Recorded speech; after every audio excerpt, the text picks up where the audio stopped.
에 대한 얘기고, 그 다음에 제시문 2는 이제 우리 몸에서 체액이 삼투압이 유지되는 항상성에 대한 문제. 그 다음에 제시문 3은 삼투현상. 삼투현상은 저농도에서 고농도로 용매가 이동을 하면서 에너지를 사용하지 않는 것을 얘기하고, 제시문 4는 신경계에 대한 얘기입니다. 그래서 문제 1번은 운동 직전 사람이 혈액을 뽑아서 반투과성 막에 의해 가운데가 막힌 U자형 관의 왼쪽에 넣고, 동일한 사람이 땀을 많이 흘리는 심한 운동을 한 직후 같은 양의 혈액을 뽑아서 관의 오른쪽에 넣었다. 충분한 시간이 흐른 뒤 혈액의 높이는 어떻게 변하는지 근거를 제시해서 설명하라 라고 했는데, 운동을 하는 과정에서 땀을 흘리게 되면 당연히 삼투압이 올라가게 되겠죠. 그러면 오른쪽은 운동 후 혈액이니까 농도 높고, 왼쪽은 운동 전 혈액이니까 농도가 낮으니까 농도가 낮은 왼쪽에서 오른쪽으로 용매가 이동을 해서 높이는 오른쪽은 높아질 것이고 왼쪽은 낮아질 겁니다. 그죠? 어렵지 않습니다. 그 다음 2번은 정상생지와 뇌하수체 후엽의 기능이 저하된 생지를 이용해서 각각 심한 운동 전, 후 혈액을 뽑아서 문제 1에 설명한 U자형 관에 넣었을 때 시간이 경과한 뒤 혈액의 높이가 어떻게 변하는지를 근거를 제시해서 설명하라, 이렇게 얘기를 했습니다. 정상생지와 뇌하수체의 기능이 저하된 생지라고 했습니다. 운동 전 혈액의 삼투하고 똑같다. 그럼 이제 정상생지는 어떻게 될 거냐?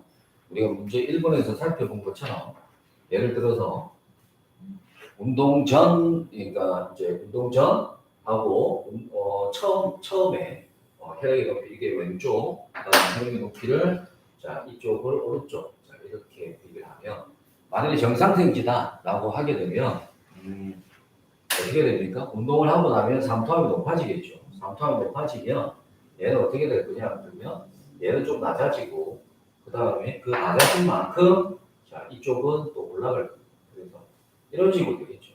이게 이제 정상인 경우에 전후 시간이 지나서 전후 이런 헷갈릴 거예요. 그러니까 시작 처음 있는 경우 운동을 한 후, 그러니까 운동 전, 운동 전, 운동 후 이렇게 돼요. 운동 전, 운동 후가 자 이렇게 바뀔 거다. 이게 정상생지인 거고, 만일에 이제 뇌하수체 후엽 기능이 저하됐다라는 얘기는 우리 몸에서 삼투압이 올라가게 되면 어떻게 됩니까? 항인용 호르몬인 ADH의 분비량이 ADH가 수분 제업수를 촉진하는 거니까 ADH 분비량이 많아져서 수분 제업수를 촉진해야 될 겁니다. 그런데 뇌하수체 후엽의 기능이 저하됐으니까 이걸 어떻게 될 거냐? 그러면 어떻게 되겠어요? 처음에 내려가는 양하고 운동 차이가 삼투압 차이가 더 크게 날 거예요. 정상인에 비해서. 왜? 수분 제업수 촉진이 이루어지지 않았으니까. 그러면 내려가는 양이 훨씬 더 많이 내려가고 올라가는 양은 그것보다 훨씬 더 많이 올라가요. 그래서 이게 뇌하수체 기능이 이제 뇌하수체 기능에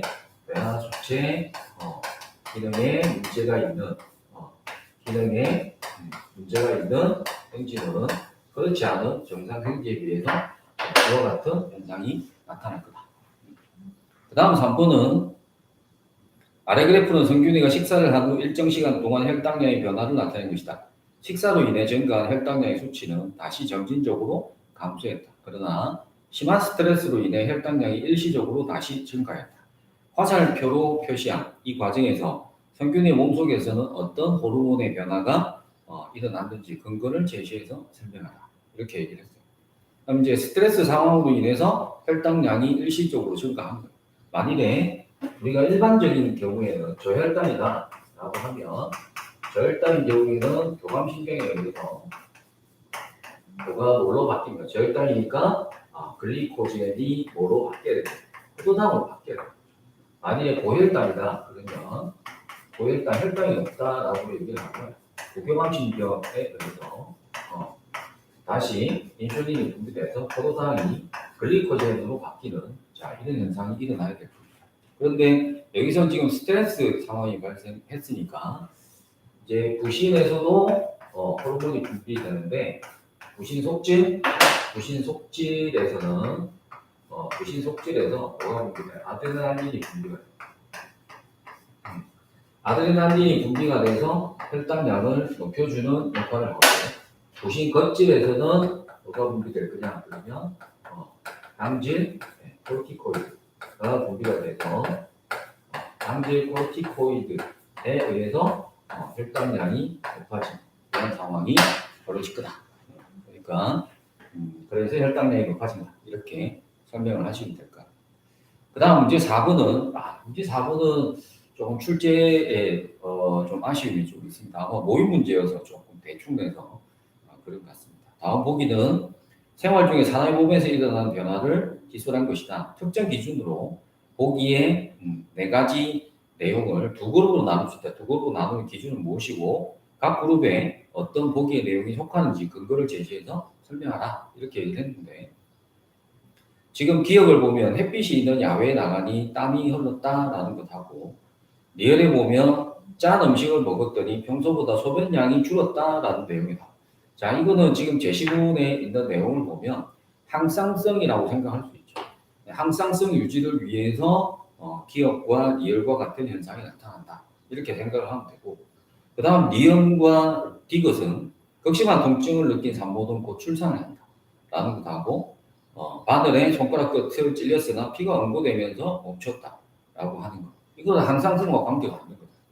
그래서 만약에 이게 지금 문제가 지금 조금 잘못됐다라고 생각하는 이유는 지금 제시문에 항상성이라는 표현이 나와 있기 때문에 실제로 학생들은 기억과 리을은 항상성 유지와 관련된 내용이고 리을과 디귿은 항상성과 관련되지 않은 내용이다. 이렇게 구분할 가능성이 훨씬 더 많다는 거예요. 근데 대학에서 발표한 답안을 보면 이걸 어떻게 얘기를 하고 있냐 그러면 피드백을 얘기하고 있고 그 피드백 상황에서 하나는 뭘 얘기하고 있냐 그러면 하나는 음성 피드백을 얘기해요. 자, 대부분의 피드백은 음성 피드백이죠. 티록신이 조절되는 것도 마찬가지예요. 티록신의 양이 많아지면 TRH, TSH 분비가 억제되고 그래서 억제돼서 티록신 양이 다시 줄어들게 되면 TRH, TSH 분비량이 늘어나.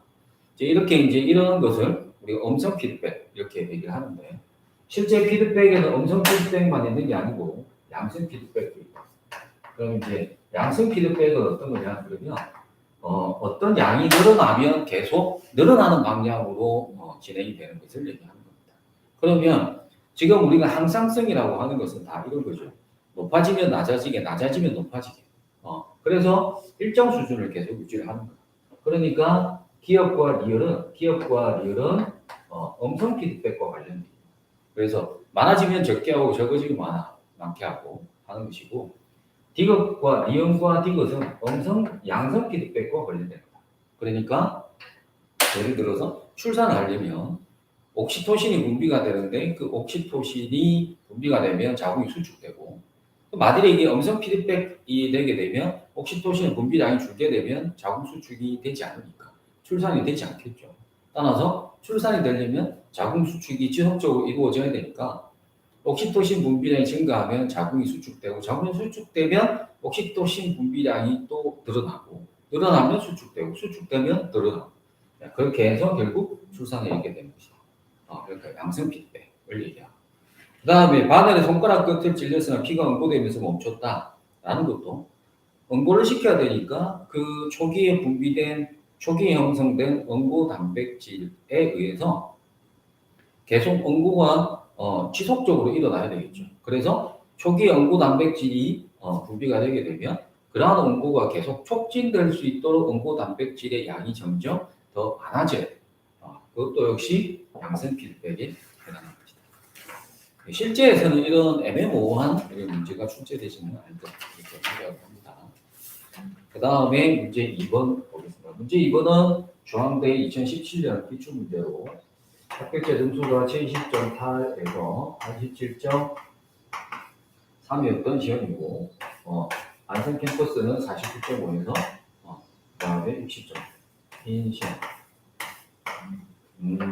안성 캠퍼스도 문제가 같게 출제가 되죠. 예를 들어서 여러분 연세대 신촌 캠퍼스하고 연세대 원주에 있는 미래 캠퍼스는 서로 다른 대학, 그죠? 다른 대학입니다.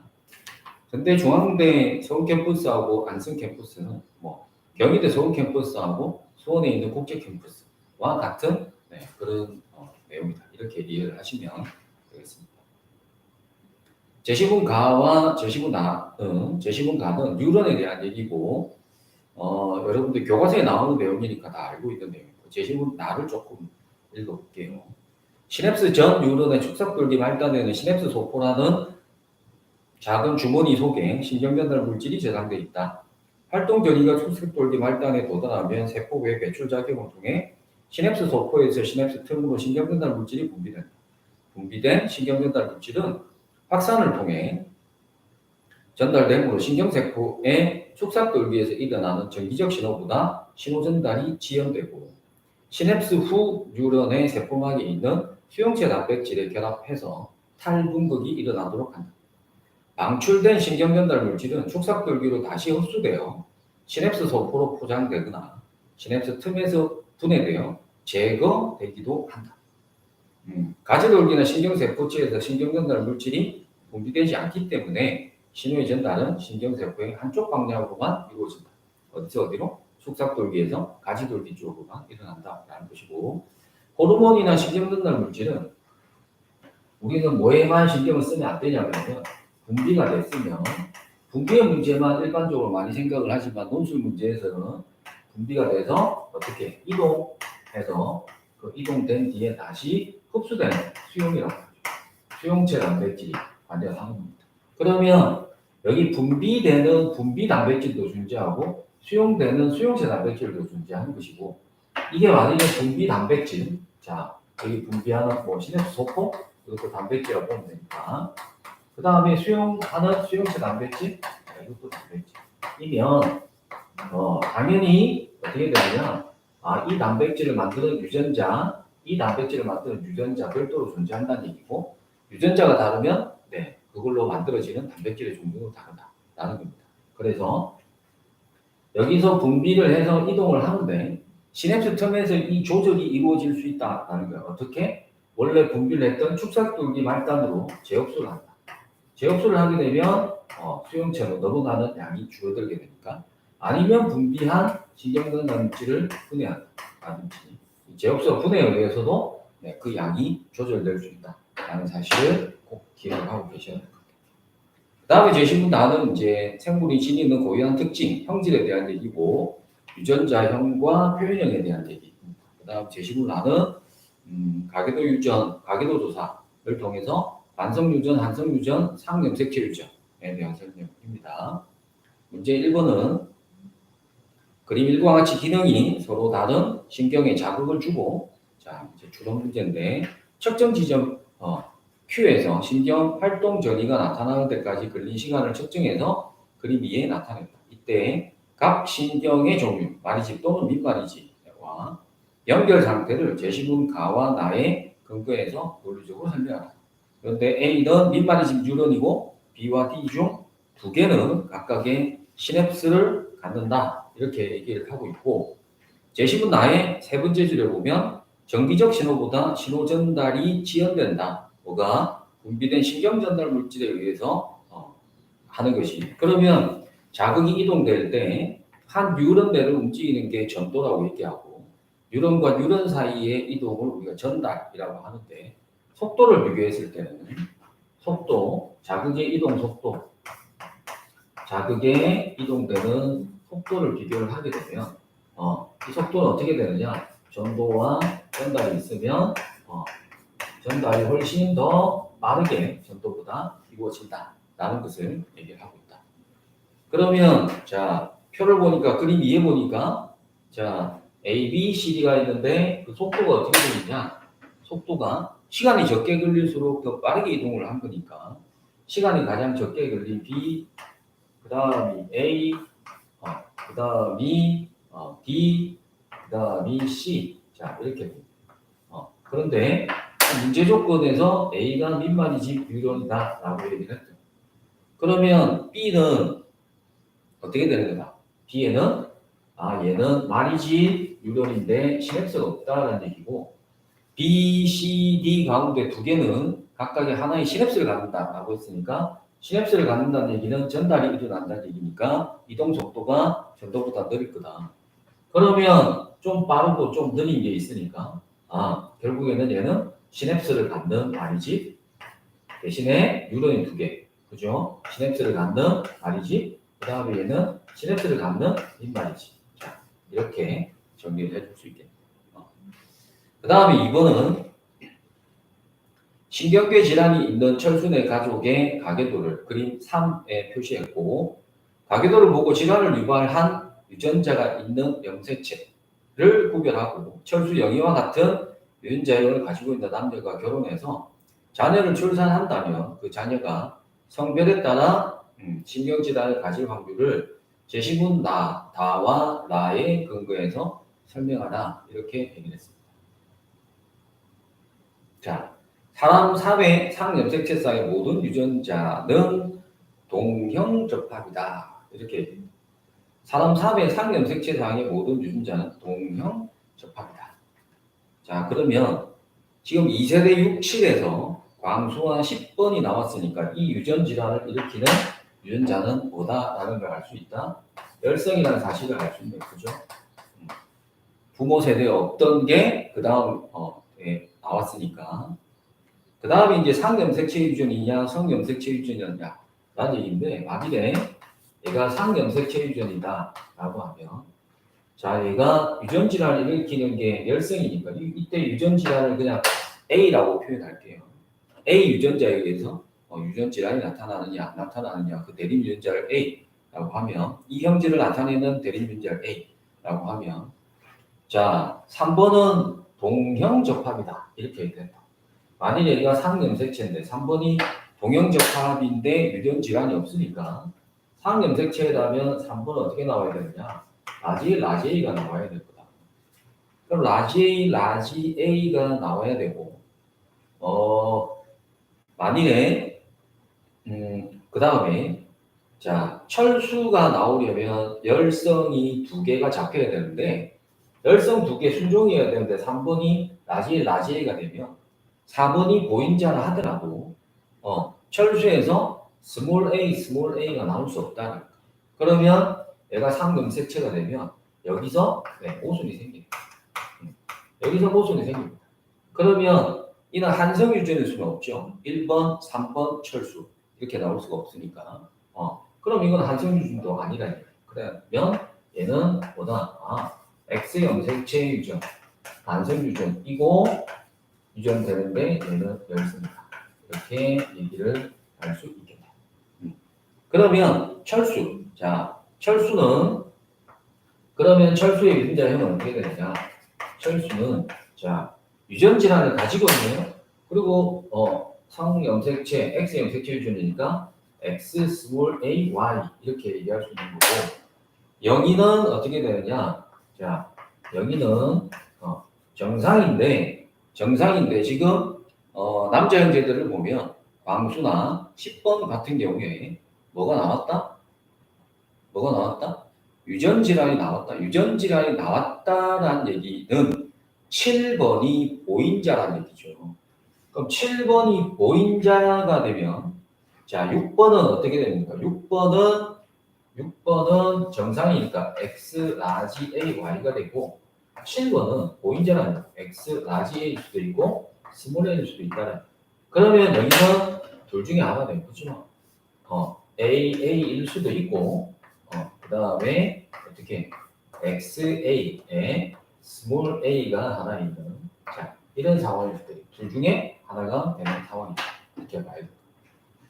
자 그러면 철수와 영희가 같은 신경질환을 가진 같은 유전자를 가진 남녀가 결혼해서 출산한다고 했으니까 얘하고 얘가 결혼을 해서 출산하게 되는 경우에 확률을 물었다. 어렵지 않죠. 이건 여러분들이 한번 해보도록 하세요. 또한 의료진이 발병 원인을 정확히 찾기 위해서 다양한 연구를 수행한 결과 수용체 유전자 또는 신경전달 물질의 분비 기능을 담당하고 있는 유전자의 돌연변에 의해서 질환이 발생한다고 밝혀냈다. 자, 그러니까 수용체 유전자에 의해서 만들어지는 수용체 단백질의 문제이거나 분비 기능을 담당하고 있는 이 유전자의 돌연변에 의해서 이 단백질에 문제가 생겼거나, 그래서 이를 치료하기 위해 기존에 개발된 치료제를 철수와 광수에 투여한 결과 철수만 신경 회복이 되었고, 이때 치료제에 대한 신경변달 물질 분비의 변화를 측정한 결과는 표 1에 정리했다. 표 1과 제시분 나이에 근거해서 철수와 광수의 신경세포 기능의 차이를 설명하고, 치료제가 철수에게만 작용한 이유를 논리적으로 설명하라, 이렇게 얘기를 했는데, 지금 보니까 0이 정상이죠. 정상은 신경전달 물질의 상대 농도가 시냅스 전 뉴런의 1, 시냅스 틈으로 5. 철수 퇴학 전 광수 퇴학전을 비교해보면 철수 퇴학 전 1, 시냅스 틈 5. 그러면 철수는 무엇의 문제는 안 보인다. 분비의 문제는 보이지 않는다. 분비의 문제는 보이지 않는데 철수도 유전 질환을 가지고 있으니까 철수는 자 무엇의 문제다? 얘는 수용체 단백질의 문제이구나. 철수는 수용체 단백질의 문제가 생겼구나. 자 이렇게 얘기를 할 수 있고, 그러면 광수는 자연스럽게 분비의 문제이거나 수용체의 문제다라고 얘기를 했으니까 얘는 분비 단백질의 문제, 분비 유전자, 분비 단백질을 만드는 유전자에 의한 문제니까 얘는 수용체 단백질의 이상, 얘는 분비 단백질 이상, 이렇게 얘기할 수 있다. 그런데 지금 철수만 기능이 회복되었다라고 하는데 표 1에 보면 영이와 시냅스 전 뉴런 시냅스 2 텀의 그 값을 보면 퇴학을 한 이후에도 차이가 없다는 얘기죠. 퇴학 전이나 후에 차이가 없다. 왜? 어디서? 얘는 수용체 단백질의 문제가 해결된 거니까 실제 시냅스 틈으로 분비되는 까지의 과정은 문제가 없었기 때문에 퇴학 전이나 퇴학 후가 같은 것이고, 광수는 퇴학 전 20이고, 시냅스 전 20이고 틈에도 0이고, 시냅스 퇴학한 후에도 전이 20이고 틈에도 0이에요. 그러면 분비 단백질에 문제가 생긴 이 부분은 해결되지 않았다. 그러면 이러한 약성분, 이 치료제는 왜 철수에게만 작용하느냐? 철수에게는 이 치료제는 무엇을 치료하는 거다? 수용체 단백질을 만드는 유전자를 치료할 수 있는 치료제다. 그러니까 철수에게만 철수만 해결되고 광수는 해결될 수 없었다. 그렇게 어렵지 않은 주로 문제입니다. 그 다음 문제 3번. 자, 갈라파고스 군도는 크고 작은 16개의 화산섬으로 이루어져 있으며 섬들은 상당히 멀리 떨어져 있고 섬 사이에는 빠른 해류가 있어 생물이 왕래하기 어려웠다. 그 결과 섬마다 코끼리 거북과 핀치새의 종류가 달랐다. 코끼리 거북의 경우 습하고 잡초가 많은 섬에 사는 종류는 목이 짧고 등갑의 앞부분이 곧은 반면 건조한 섬에 사는 종류는 목이 길고 등갑의 앞부분이 높이 솟아 있어 목을 위로 뻗어 키 작은 나무의 잎도 따먹을 수 있었다. 생태계에서는 이러한 생물 다양성이 쉽게 발견되는데 이는 생태계 유지와 생명 지속성에 중요한 의미를 지닌다. 생물 다양성은 사실 인간의 실생활과도 관련이 깊다. 인간이 경제성 있는 작물만 대량으로 재배해서 생태의 교란이 일어난 경우 병충해 발생으로 말미암아 해당 작물은 사라지고 이를 대체할 유전 자원이 없으면 인간의 생존도 위협을 받게 된다. 대표적인 게 아일랜드 대기근과 같은 거죠.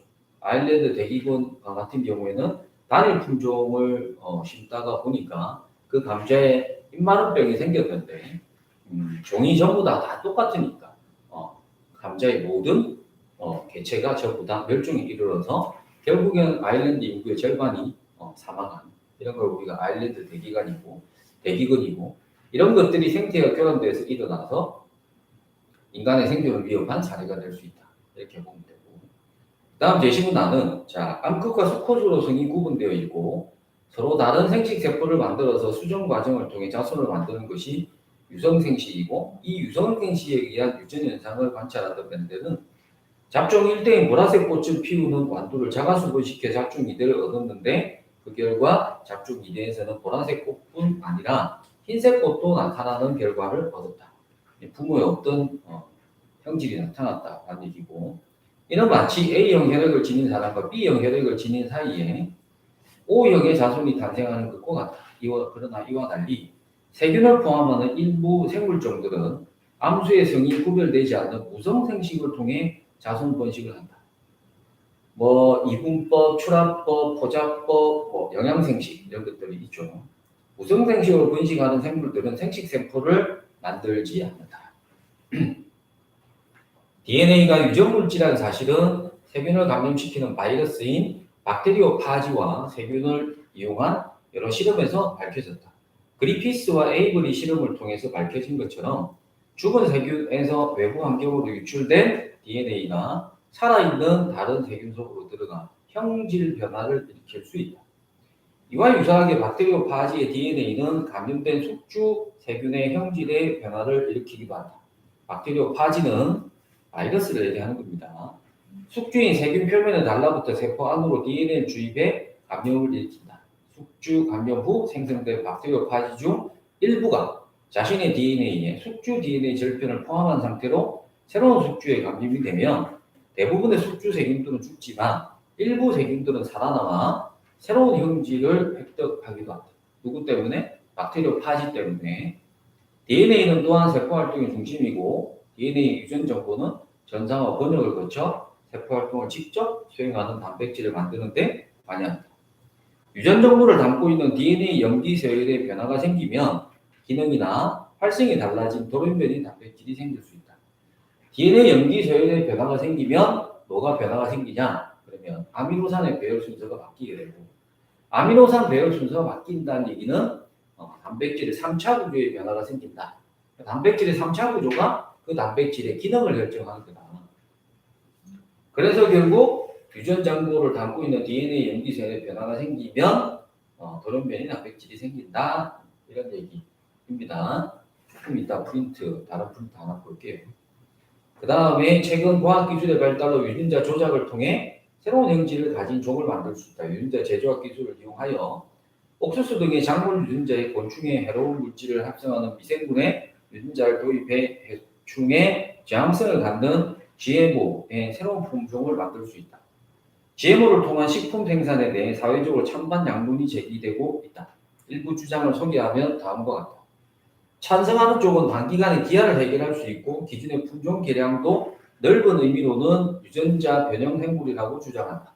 반대하는 쪽은 인체에 미치는 영향과 같은 안전성이 검증되지 않았다는 점, GMO를 통한 식량 생산이 곡물 기업의 돈벌이 수단에 불과하다는 견해를 갖고 있다. 이외에 다양한 주장이 제기된다.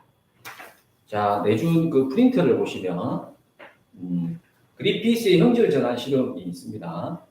그 그리피스의 형질 전환 실험을 보면, 자, 살아있는 S형균을 쥐에 주입하니까 쥐가 죽었습니다. 그러면 이때 이 S형균은 병원균이라는 걸 알 수 있고, 살아있는 R형균을 쥐에 주입했더니 죽지 않았다. 라는 얘기는 R형균은 병원성이 없다라는 얘기예요.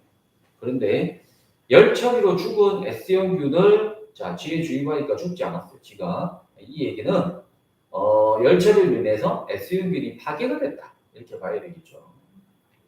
그 다음에 리얼에 보면 열 처리로 죽은 S형균을 살아있는 R형균과 합쳐서 주입을 했더니 혈액에서 살아있는 S형균이 발견이 되고 쥐가 죽었다는 거지.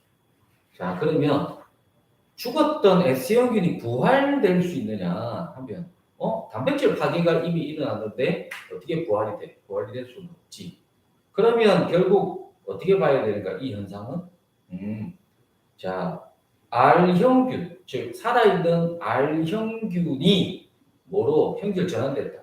죽은 S형균이 가지고 있는 형질 S형균으로 형질 전환이 일어났고, 이 형질 전환을 일으킨 물질은 열 처리를 했는데도 죽지 않았으니까 열에 강하다라는 사실을 알 수 있죠. 따라서 그리피스는 R형균을 S형균으로 형질 전환시킨 R형균을 S형균으로 형질 전환시킨 유전 물질이 무엇인지까지는 알아내지 못했고, 자, 죽은 S형균에 있던 어떤 물질에 의해 살아있는 R형균이 형질 전환되는 것이다. 이렇게 이해를 한다.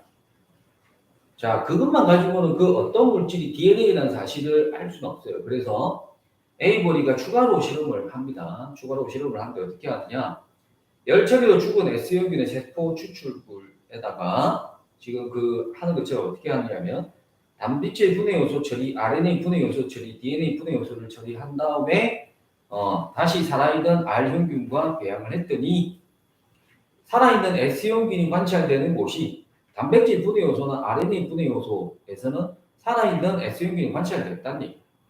이 얘기는 R형균을 S형균으로 형질 전환시키는데 뭐가 소모되지 않는다. 단백질이나 RNA가 소비되지 않는다라는 얘기고 DNA 분해 요소를 처리했을 때는 S형균이 관찰되지 않았으니까 여기 있는 형질 전환하는 유전 물질이 DNA다라는 사실을 알 수 있는 거죠. 그래서 그리피스와 에이모리 실험을 통해서 유전 물질이 DNA다라는 사실을 밝힌 실험을 얘기하는 겁니다. 그 다음 밑에 있는 허쉬와 체이스의 실험은 방사선 동위원소 35S로 단백질을 표지한 박테리오 파지와 방사선 동위원소 32P로 DNA를 표지한 박테리오 파지를 각각 대장균에 감염을 시켰어요. 그러면 왜 이렇게 하는 것이냐? 그러면 단백질이 가지고 있는 원소들, 그 다음에 핵산이 가지고 있는 원소를 비교를 해보면, 자, 단백질이 가지고 있는 요소는 CHO, 그 다음에 아미노기가 있기 때문에 N이 있고, 결산화제가 황을 가지고 있다. 그 다음에 핵산도 역시 마찬가지로 CHO, 그 다음에 얘는 뭘 가지고 있냐? 그러면 얘는 아미노기 있으니까 질소가 있고, 인산기가 붙어 있기 때문에 인도 존재한다. 이게 지금 단백질과 핵산에 존재하는 원소들을 얘기를 하는 겁니다. 그래서 이 둘을 구분짓기 위해서 35S와 32P로 표시된 동위원소를 이용하는 것이다. 그랬을 때, 자, 위에 있는 실험은 박테리오 파지를 대장균에 붙였더니 얘는 35S로 표시된 거죠. 그런 뒤에 원심 분리를 했습니다. 그러니까 무거운 대장균은 밑으로 가라앉고 가벼운 박테리오 파지는 위로 갔는데 위쪽에서 방사선이 검출됐다는 얘기는 박테리오 파지의 단백질은 대장균 속으로 들어가지 못했다라는 사실을 알 수 있는 것이고, 밑에 있는 거는 똑같이 실험을 하는데 이번에 32P로 표시된 핵산을 사용을 했다. 자, 그리고 나서 대장균과 파지를 분리해서 원심 분리를 했더니 이번에는 DNA로 방사선 동위원소로 표시된 방사선이 검출되는 곳이 아래쪽, 즉 대장균 쪽이다라는 거. 자, 그러면 뭐라고 얘기할 수 있어? 박테리오 파지가 세균이라는 숙주 안으로 들어갈 때 뭐가 일어나는 거냐? 그러면 뭐가 들어간 거냐? 그러면 핵산이 들어갔다는 사실을 알 수 있는 거죠. 그죠? 근데 이 실험만 가지고는 뭐가 유전 물질이다 이렇게 규정 짓지 못하고 바이러스에 뭐가 세균 속으로 들어간다. 자, 이렇게 규정 지을 수 있는데 이때 이 실험을 하기 전에 허쉬와 체이스는 어떤 가정을 했냐 그러면 바이러스의 유전 물질이 숙주의 세균에 들어가서 물질 대사를 통해서 복제 정식을 한 다음에 빠져나오는 거다. 이렇게 이해를 했기 때문에 결국 들어간 DNA 핵산이 유전 물질이다 라는 사실을 알게 됐다. 자, 이렇게 얘기를 하는 겁니다. 그러면 문제를 볼게요. 사람을 포함한 대다수 생물들의 경우 한 부모로부터 탄생한 자손들은 유전적으로 모두 다르다. 그 이유를 제시문 나와 다에 근거해서 추론하라. 이렇게 얘기했다. 그러면 사람은 2에는 46인데 자, 사람은 2에는 46이라. 사람은 2에는 46이니까 2에는 46, 2에는 46. 각각의 배우자로부터 2에는 46. 그러면 여기서 생식세포 분열이 일어나게 되면 어떻게 됩니까? N은 23, N은 23. 이 되죠. 그런 뒤에 이것의 수정에 의해서 자, 수정에 의해서 다시 2에는 46. 이 짝을 맞추어서 자, 이 과정을 거치게 되는 거예요. 그러면 자, 한 부모로부터 탄생한 자손들이 자, 유전적으로 모두 같다. 만일에 부모가 둘 다 똑같다. 똑같은 부모로부터 나올 수 있는 각각의 생식세포의 종류는 어떻게 되느냐? 23개니까 둘 중에 하나, 둘 중에 하나, 둘 중에 하나, 둘 중에 하나가 23번 반복되지. 2의 23승이 되는 거고. 또 다른 배우자에도 2의 23승계의 생식세포가 나올 수 있고, 무작위적 교배가 일어나는 거기 때문에, 자, 이렇게 무작위적 교배가 일어나면 2의 46승이 되는 거예요. 그럼 2의 46승인데, 만약에 이 감수분열 과정에서, 자, 감수분열 과정에서 만약에 교차까지 일어났다라고 하면, 교차가 일어났다라고 하면, 더더욱 이러한 다양성이 더 커질 것이고, 염기 배열 순서가 바뀌면 단백질에, 자, 염기 배열 순서가 바뀌면 돌연변이 단백질이 생길 수 있다라고 얘기를 했으니까, 교차 이외에도 돌연변이가 생겼다라고 하면 이 돌연변이에 의해서도 다양성이 확보가 될 것이다. 그래서 결국에는 한 부모로부터 태어난 형제가 같을 경우는 2의 46승분의 1 정도니까 거의 안 일어나는 확률이나 마찬가지다. 이렇게 봐야 되겠죠. 다음에 이번에 제시문 나이 밑줄 세균과 같이 무성생식을 하는 경우에 유성생식에 비해서 다양한 자연 환경에 적응하는 데 불리할 가능성이 있다. 그럼에도 불구하고 세균으로부터 새로운 환경에 적응해서 살아남는 자손 개체가 생성될 수 있는 이유를 제시문 나이 정보를 이용해서 활용해서 설명하라라고 했는데, 무성생식을 하게 되면 어떻게 됩니까? 부모 세대와 자손 세대가 똑같죠. 똑같음에도 불구하고 어떻게 새로운 환경에 적응해 살아남는 자손 개체가 생성될 수 있느냐라는 건데, 어떻게 됩니까? 지금 제시문에 보면, 제시문 나에 보면, 자, 어떻게 됩니까? 외부 환경에서 유출된 DNA가 들어가서 형질 전환을 일으킬 수 있고, 그죠? 외부 환경, 새로운 환경에, 외부 환경에 유입된 DNA가 들어가서 형질 전환을 일으킬 수 있다. 그죠? 형질 전환을 일으킬 수 있다. 그러니까 외부에서 유입된 DNA에 의해서 DNA가 바뀌었으니까 형질 전환이 일어난다. 자, 그 첫 번째. 형질 전환이 일어날 수 있다. 형질 전환이 일어날 수 있다. 그 다음에 또 하나는, 자, 어떻게 한다고 했습니까? 제 시문에 보니까 어떻게 됐어요? 박테리아 파지에 감염이 되면 그 박테리아 파지에 그 원래 숙주였던 세균의 DNA가 도입돼서 이게 다른 세균으로 또 옮겨질 수 있다는 거죠.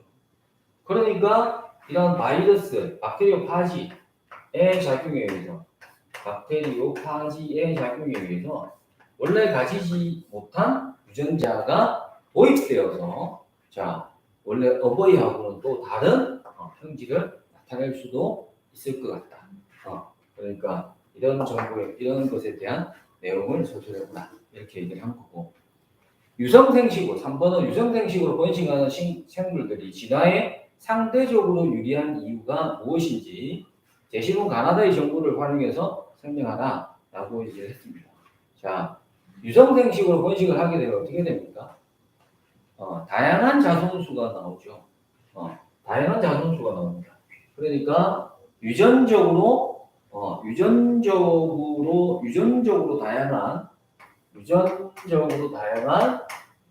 다양성, 유전적 다양성이 확보가 되니까, 유전적 다양성이 확보가 되게 되면 이로 인해서 변화된 환경, 그 변화된 환경에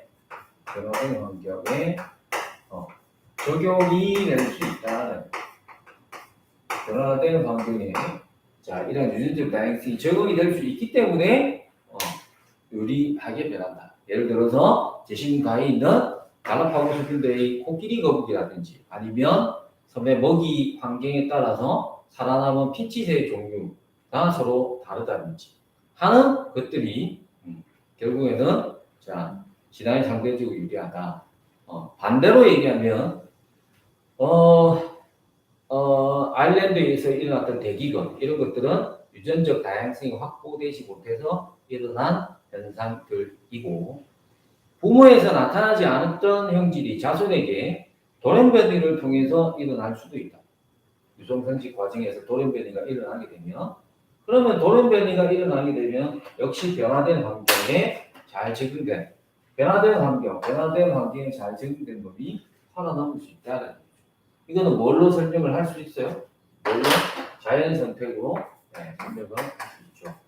자연 선택이라고 하면, 자연 선택설이라고 하면 알아두는 게 좋을 것 같은데, 과잉 생산, 그 환경이 수용 가능한 수보다 더 많이 생산하게 되면 과잉 생산된 개체들 사이의 개체 변이가 존재하게 되고, 이 개체 변이들 사이에 생존 경쟁이 일어나게 됩니다. 이 생존 경쟁에서 살아남은 적자가 생존을 하게 됩니다. 얘가 생존하게 되면 얘가 자연 선택되어서 그 보존된 집단의 유전자의 빈도의 변화가 생겨서 결국 진화에 이른다. 이렇게 설명하고 있는 게 자연 선택설입니다. 그러니까 그 환경에 잘 적응했다는 얘기가 나오면 자연 선택설을 동원해서 여러분들이 설명을 해줘야 될 필요가 있다. 마지막 제시문 가행에서 밑줄 친 식량 자원의 확보 문제에서는 생물 다양성 유지가 매우 중요하다. 왜 중요합니까? 아까 얘기한 것처럼 생물 다양성이 유지가 되지 못하면 외부 환경 변화에 한꺼번에 전부 다 멸종을 할 수가 있다.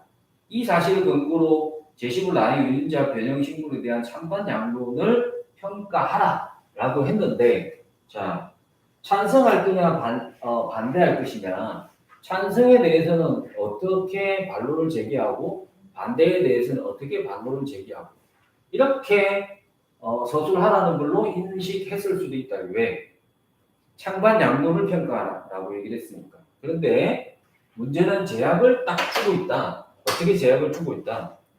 식량 자원의 확보 문제에서 생물 다양성 유지가 매우 중요하다. 이 사실을 근거로 GMO를 평가하라라고 얘기했으니까 생물 다양성 유지가 중요한 거예요. 생물 다양성 유지가 중요한데, 생물 다양성 유지가 대단히 중요한데, 이 예를 근거로 해서 GMO에 대해서 평가하라라고 얘기했으니까 GMO 작물은 비판적으로 GMO 작물에 대한 비판적 시각으로 설명을 하라라는 얘기하고 똑같은 거죠. 왜? 자, GMO 작물을 제거하게 되면 어떻게 됩니까? 경쟁력 있는 작물만 키우게 되고 그것이 우정종이 될 겁니다. 그러면 도시화됨으로 인해서 경작지가 감소했으니까 생산 효율성을 높여야 되는데, 이 GMO 작물을 통해서 예를 들어서 생산량을 늘렸다라고 하면 생산량을 늘렸다라고 했을 때 결국에는 GMO를 만든 거니까 인위적으로 뭐가 떨어집니까? 유전적 다양성이 저하가 되겠죠. 유전적 다양성이 저하가 된다. 예를 들어서 제초제 내성이 있는 유전자를 삽입한 GMO 작물이 있는데, 이 GMO 작물이 시간이 지나니까 제초제의 내성을 가졌다는 얘기는 제초제를 막 뿌려서 잡초들을 없애고 내가 필요한 것만 살아남게 만들 의도였는데, 이 제초제 내성 유전자가 어디로 들어가 버렸다? 주변에 있는 잡초로 유전자의 이동이 이루어져요. 그러니까 이 슈퍼 잡초, 얘는 이제 슈퍼 잡초가 되는 거죠. 왜? 제초제를 뿌려도 죽지 않는 잡초가 되니까 오히려 생산성을 떨어뜨리게 되고,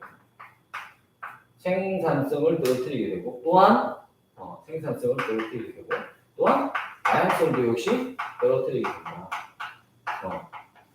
그러면 우리가 아일랜드 대기근에서 보듯이 이러한 생물 다양성이 유지되지 못하면 인간의 생존을 위협하는 수준까지 도달할 수 있다. 이렇게 얘기를 할 수 있다. 그러니까 이 내용을 제시문을 가지고 소술하시면 되니까 오늘 했던 내용은 그렇게 어렵지 않고, 아까 얘기해줬던 그리피스의 형질 전환과 에이블의 형질 전환 실험. 자, 요 내용은 그리피스와 에이블의 형질 전환 실험은 여러분 생명에서는 추론 문제로 실험이 많이 나올 수 있는데 여러분이 만일에 알고 있는 실험이 추론 문제로 나왔을 때 모르고 있는 문제가 추론 문제로 나왔을 때 그 차이가 상당히 큽니다. 그래서 실험이 나올 때마다 소개를 할 테니까 이는 실험이 나온 것은 무엇을 얻기 위한 실험이고 그 과정은 어땠고 결과는 어땠는지 꼭 알아두면 도움이 될 거라고 생각합니다. 자, 오늘 수업은 여기까지 하도록 하겠습니다.